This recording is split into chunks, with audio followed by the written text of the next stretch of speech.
Hello everyone and welcome to this week's Protection Update, Friday the 10th of September 2021. There's been quite a lot happening within the protection industry as we gear up for the final quarter of the year, so let's get to it. I don't know if you've come across the IPTF before. They're the Income Protection Task Force who have a simple objective, which is to encourage more people, both advisors and the general public, to consider what happens if they lose their income. Very often income protection would be a fabulous solution to that problem if only people had that type of cover. So in a week's time, the IPTF are launching Income Protection Focus Week. And the aim of this is to raise awareness amongst advisors looking to learn more about income protection and the value it can provide for their clients. The industry certainly does need to do better. Now, there'll be a session held every day online at 12 noon until 1 p.m. Now, Monday the 20th of September, day one, will be an introductory session called The Importance of Income Protection. So if income protection doesn't form a major part of your advice and recommendation process, that's probably a good session to go to. Tuesday the 21st, day two, that's probably the most relevant day for advisors in our network because that session is entitled Income Protection and Mortgages. And without wanting to put you off attending, I will be delivering the keynote speech with a session called Why Mortgage Clients Need You to talk to them about income protection. It's something a bit different, but it's straight to the point and it should be fun. So if you can, please join us on Tuesday the 21st of September. Now, Wednesday the 22nd, day three, is a session called Income Protection for Wealth Advisors, so there's probably less in it for you there. Thursday the 23rd, day four, should be a really good session called Underwriting and Claims, Myth Busting and Sharing Experiences. And then on the final day, Friday the 24th, is a call to action session called Time for Action, Pledge Time and Next Steps. Income protection is a protection advice area that many advisors all across the industry do struggle with for a variety of different reasons. And we do see that reflected in the amount of people who actually buy income protection policies each and every year, when you compare that to the massive amounts of life cover and even critical illness cover. I think this is a really great initiative from the IPTF, and it would be great if you could support them and perhaps look to make your own pledge about what you might be able to do differently within your sales process. So I've added the registration link to this protection update, and when you click on that link, you will be able to select whichever dates you wish to attend. Now, I often use a silly analogy that our protection industry reminds me of a bit of an arms race. What do I mean by that? Well, protection products are constantly being upgraded, and that's usually for the better.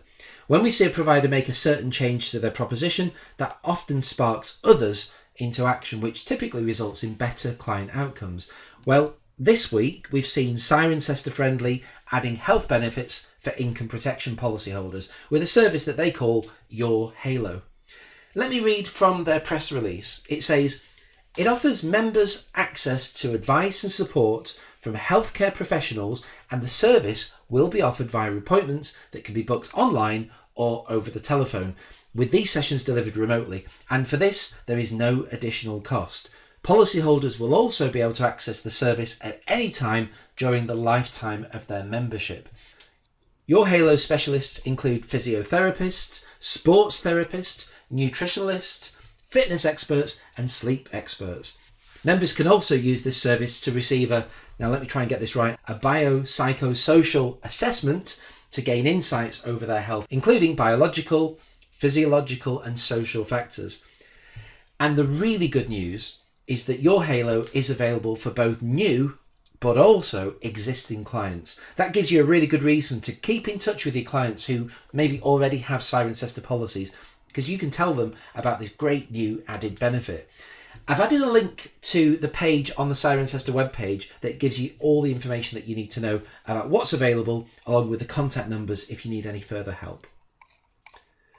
Now, one more thing on the subject of income protection. We're going to turn our attention away from trusts at the end of this month towards income protection. And we're going to launch a new campaign called Better Sick Pay Schemes.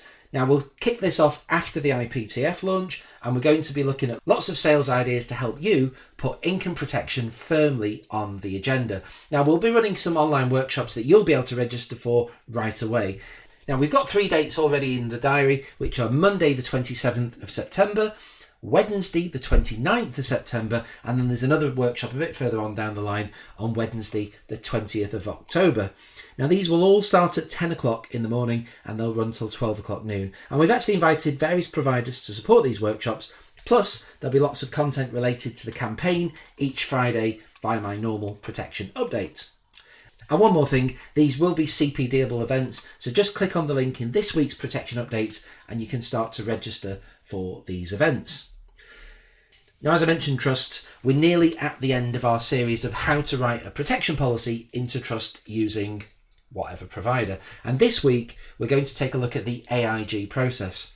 AIG actually have a super slick online process that you can use for new protection policies, but for existing policies already in force, you'll need to use their discretionary trust deed. So if you tune into this week's Protection Insight podcast, which is attached to this week's protection update, we'll show you how to find the correct trust form, how to complete it, what to look out for along the way, and finally, where to send it.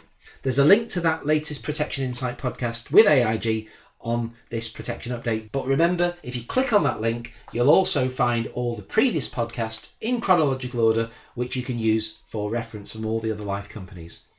Next week, we're going to finish off this series with a look at the Legal and General process using their digital trust deed. It's very different, but it's really straightforward, and it's definitely one not to miss if you want to write more protection policies into trust with Legal and General.